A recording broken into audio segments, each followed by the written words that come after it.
20 जुलै 1924 ला बाबासाहेब आंबेडकरांच्या जीवनातला संघटनात्मक प्रवास सुरू झाला।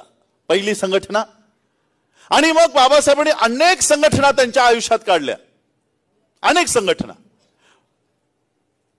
बहिष्कृत हितकाणी सभेनंतर समता सैनिक दल, समता सैनिक दल नंतर Depressed Classes Mission, Depressed Classes Mission नंतर Indian Labour Party, Indian Labour Party नंतर Scheduled Caste Federation, Scheduled Caste Federation नंतर बुद्धिस्ट सोसायटी ऑफ इंडिया, आणि एक पक्ष बाबासाहेब आंबेडकरांचा, एक संस्था जी बाबासाहेब आंबेडकरांनी त्यांच्या म्हणजे बाबासाहेबांचा जीवन प्रवास बघा कसा सुरू झाला।